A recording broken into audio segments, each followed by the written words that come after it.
Hello friends good morning चलते जाना आज वैकेंसी विषय में आपको डिटेल्स कहि वीडियो स्किप करेंगे ना शेष पर्यंत देखिए आ जो मैंने आम चैनल को नुआ गोटे लाइक गोटे सब्सक्राइब कर बेल आइकन को ऑल करदे प्रत्येक दिन अपडेट देखा पाइबे।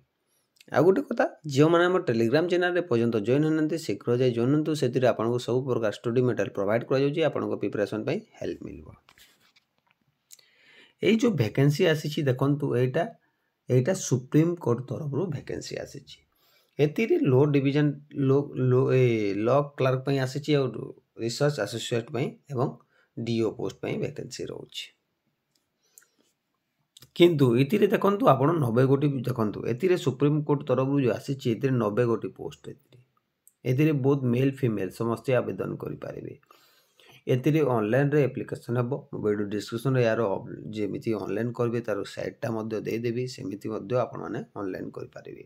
निज मोबाइल रे मध्ये निज मोबाइल साहाय्य रे मध्ये आपण माने एतिरे आवेदन करि पारिबे। एतिरे लो क्लर्क ऑन कम्स रिसर्च एसोसिएट पई वैकेंसी आसुछि बुझिले। एतिरे ऑल डिस्ट्रिक्ट रो कैंडिडेट आवेदन करि पारिबे। एतिरे केवल मु आपन सब कुछ डिटेल्स कहबे वीडियो स्किप करिवे नै। एतिरे देखंतु लोकेशन ओडिशा एवं इंडिया रे ही रहिबो बुझिले। एतिरे सैलरी रहिबो 20,000 रु 50,000 पर मंथ आपण सैलरी देखिबा को पाइबे।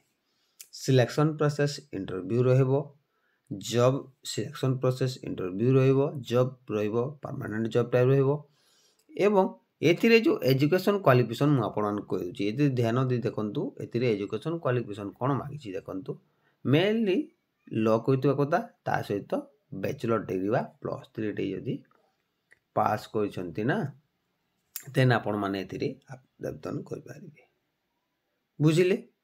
एतिरे लॉ कइतबा दरकार लॉ सहित तापरे ग्रेजुएशन कइतबा दरकार एतिरे +3 पास करथिले मध्ये आवेदन कर पारिबे। देखंतु एतिरे जो एप्लीकेशन जो आपण एज लिमिट रोज एप्लीकेंट लिमिट रोज एतिरे मिनिमम आपण को 20 हेतबा दरकार एवं मैक्सिमम 32 हेतबा दरकार तापरे जे आपण माने एतिरे आवेदन करि पारिबे। सिलेक्शन प्रोसेस देखंतु फर्स्ट ऑफ ऑल देखंतु selection process will be the basis MCQ pattern रहबो सब्जेक्ट रिटन एग्जाम हेबो तापरे कंडक्ट जो रहबो बुझिले कोन कोन आपण कहि सब्जेक्टिव रिटन रहबो एमसीक्यू पैटर्न क्वेश्चन रहबो पार्ट 1 दी पार्ट 2 रे इंटरव्यू रहबो बुझिले पार्ट 3 रे एग्जामिनेशन रहबो। ये तीन प्रकार जदि आपण क्वालिफाई करचंती देन आपण माने एथिरे जॉब पाइबे। तापरे एप्लीकेशन फीस देखंतु कैंडिडेट ऑनलाइन रो रहइबो मोड रहइबो candidate having to pay in the 500 rupees देवा को पड़िबो fees paid in the payment gateway रे देबे बा इको बैंक रे देबे किबा आपण कि जे अनुसार दे पारिबे बुझिले।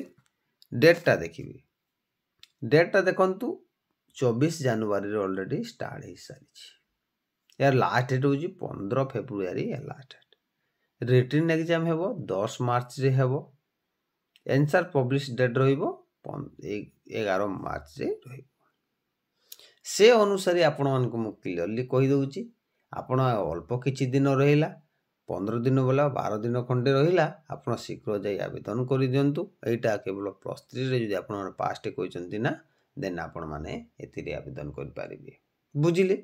चलंतु जानिबा यार ऑफिशियल नोटिफिकेशन कोन मेंशन हिची ता विषय रे मु डिटेल्स कहबी वीडियो स्किप करिवे नै शेष पर्यंत देखिबे सब किछि डिटेल्स रे जानि पारिबे। देखंतु फ्रेंड्स ए होची यार ऑफिशियल नोटिफिकेशन ता आपण देखिबा को पाइबे एटा supreme court of India requirement सेल्स बुझी पारी जोटा लॉ क्लर्क रिसर्च एसोसिएट पई वैकेंसी रहउछ ए शॉर्ट कैंड आसी बुझी पाली आपण को कहली देखंतु आपण को कहि दोजी फर्स्ट ऑफ ऑल आपण को कहि दोजी एजुकेशन क्वालिफिकेशन लॉ ग्रेजुएशन करथिबा दरकार ता सहित बैचलर डिग्री आपण जदि लॉ ग्रेजुएशन कहिसंती ताबे आपण अप्लाई करि पारिबे केवल बैचलर डिग्री कहिसंती ज +3 पास कहिसंती ज देन आपण माने एथिरे आवेदन करि पारिबे बुझिले। तापर एज लिमिट आपण मान को कहि दिजी 20 रु 32 हेतबा दरकार ଯଥା 15/2/2024 ସୁଦ୍ଧା। ତାପରେ ମେଥड ଅଫ୍ ସିଲେକ୍ସନ୍ସ ରହିବ। ଦେଖନ୍ତୁ ସିଲେକ୍ସନ୍ ପ୍ରୋସେସ୍ ମୁଁ ଆପଣଙ୍କୁ କହିଦେଇଛି, ଅଲରେଡ଼ି କହିଦେଇଛି। ଫେଜ୍ 1 ମଲ୍ଟିପୁଲ୍ ଚଏସ୍ କ୍ୱେଶ୍ଚନ୍ ଆସିବ, MCQ ପ୍ୟାଟର୍ନ ରହିବ। ତାପରେ ରିଟନ୍ସ ରହିବ। ତାପରେ ଦେଖନ୍ତୁ ପାର୍ଟ 2ରେ ରହିବ ସବଜେକ୍ଟ ରିଟନ୍ସ ଏକ୍ଜାମ୍ ରହିବ। ଥାର୍ଡ଼ରେ ରହିବ ଇଣ୍ଟରଭ୍ୟୁ ପ୍ରୋସେସ୍ ରହିବ। ତାପରେ ଦେଖନ୍ତୁ ଏକ୍ଜାମିନେସନ୍ଟା ରହିବ। ମ୍ୟାକ୍ସିମମ୍ କ୍ୱାଲିଫାଏ ଷ୍ଟାଣ୍ଡାର୍ଡ ଟିମ୍ ଦ କନ୍ ଏମିତି ପ୍ରକାର ରହିବ। ଏଥିରେ ଯେଉଁ ଆସୁଛି ଆପଣ ଲ କ୍ଲାର୍କ କମ୍ରେ ଆସୁଛି, ତାପରେ ରିସର୍ଚ୍ଚ ଆସୋସିଏସନ୍ ପାଇଁ ଆସୁଛି vacancy. Choice of the centre ଦେଖନ୍ତୁ ଏଇଟା ଆପଣ କହୁଥିବେ ଓଡ଼ିଶାରେ ନାହିଁ, ଆପଣ ଯଦି ସୁପ୍ରିମକୋର୍ଟ ପାଇଁ ପକାଉଛୁ ଏଥିରେ ଓଡ଼ିଶା କେମିତି ଆସିବ। ଏଥିରେ ଓଡ଼ିଶାରେ ମଧ୍ୟ ଆପଣ ଏକ୍ଜାମ୍ ଦେଇପାରିବେ, ସେଣ୍ଟର ଚୁଜ୍ କରିପାରିବେ। ବୁଝିଲେ? ଦେଖନ୍ତୁ ଏଥିରେ କେଉଁ ସ୍ଥାନରେ ଅଛି ଦେଖ, ବେଙ୍ଗଲୁରୁ, ଭୋପାଳ, ଭୁବନେଶ୍ୱର, ଚଣ୍ଡିଗଡ଼, ଚେନ୍ନାଇ, ଦେହରାଦୁନ, ଦିଲ୍ଲୀ, ଗାନ୍ଧୀନଗର, ଗୁଆହାଟୀ, ହାଇଦ୍ରାବାଦ। ଦେଖନ୍ତୁ ଏଥିରେ ଏମ୍ପ୍ଲୟିଜ୍ ଯୋଧପୁର, କୋଲକାତା, ଲକ୍ଷ୍ନୌ, ମୁମ୍ବାଇ, ନାଗପୁର, ପଟନା, ପୁନେ, ରାୟପୁର, ରାଞ୍ଚି, ଶ୍ରୀନଗର, ତିରୁବନନ୍ତପୁରମ୍ ଏଣ୍ଡ ବିଶାଖାପାଟନା। ଏହି ସ୍ଥାନମାନଙ୍କରେ ଆପଣଙ୍କ ଏକ୍ଜାମ୍ ହେବ। ଆପଣ ଯେଉଁ ସ୍ଥାନରେ ଆପଣ ଏଥିରେ ଚୁଜ୍ କରିବେ ନା, ସେହି ସ୍ଥାନରେ ଆପଣମାନେ ଏଥିରେ ଏକ୍ଜାମ୍ ଦେବ। ଏଥିରେ ଓଡ଼ିଶାରେ ମଧ୍ୟ ପୋଷ୍ଟ ଭ୍ୟାକେନ୍ସି ରହୁଛି। ବୁଝିଲେ?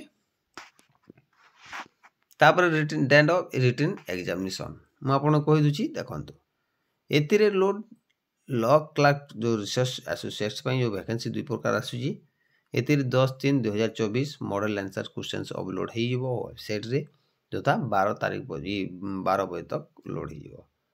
ବୁଝିଲେ? ତାପରେ ଏଥିରେ ଦେଖନ୍ତୁ ୱିଲ୍ ବି ଦ 11ରୁ 12 ବଜେ ଇନଭିଟେସନ୍ସ ଅନଲାଇନ୍ ସବଜେକ୍ସନ୍ ରହିବ। ସବୁକିଛି ଡିଟେଲ୍ସ ପାଇପାରିବେ। ରେଟିଂସ ରହିବ। ପାର୍ଟ 1ରେ ମଲ୍ଟିପୁଲ୍ ଚଏସ୍ କ୍ୱେଶ୍ଚନ୍ ରହିବ। Question subject with payment charge ଲାଗିବ। ବୁଝିଲେ? ତାପରେ ଦେଖନ୍ତୁ ଆପଣ ଦେଖିବାକୁ ପାଇବେ ରେଜିଷ୍ଟ୍ରେସନ୍ ଆପ୍ଲିକେସନ୍ ଫିସ୍ ଆପଣଙ୍କୁ ଭିଜିଟ୍ କରିବାକୁ ପଡ଼ିବ। ଏହି ସାଇଟ୍କୁ ଭିଜିଟ୍ କରି ସର୍ବପ୍ରଥମେ ଆପଣଙ୍କୁ ରେଜିଷ୍ଟ୍ରେସନ୍ କରିବାକୁ ପଡ଼ିବ। ବୁଝିଲେ? ରେଜିଷ୍ଟ୍ରେସନ୍ କରି ସାରିଲା ପରେ ଆପଣଙ୍କ ଡିଟେଲ୍ସ ଫିଲ୍ଅପ୍ କରିବେ। ରେଜିଷ୍ଟ୍ରେସନ୍ କରିସାରିଲା ପରେ ଆପଣଙ୍କୁ ଲଗ୍ଇନ୍ କ୍ଲିକ୍ କରିବାକୁ ପଡ଼ିବ। ଲଗ୍ଇନ୍ କ୍ଲିକ୍ କଲେ କ'ଣ ହେବ, ଆପଣ ଡିଟେଲ୍ସଟା ଭରିବେ। ଆପଣଙ୍କ ଆପ୍ଲିକେସନ୍ ଫର୍ମରେ ଯେଉଁ କୌଣସି ଭୁଲ କରିବେ ନାହିଁ। ଭୁଲ କଲେ ଆପଣ ଫର୍ମଟା ରିଜେକ୍ଟ ହୋଇଯିବ। ସେଥିପାଇଁ ମୁଁ ଆଉ ଥରେ କହିଦେଉଛି ଆପଣମାନଙ୍କୁ ଡିଟେଲ୍ସରେ। ଦେଖନ୍ତୁ ଫର୍ମରେ ସର୍ବପ୍ରଥମେ ଆପଣଙ୍କୁ ଏହି ସାଇଟ୍କୁ ଭିଜିଟ୍ କରିବାକୁ ପଡ଼ିବ। www.sci.gov.in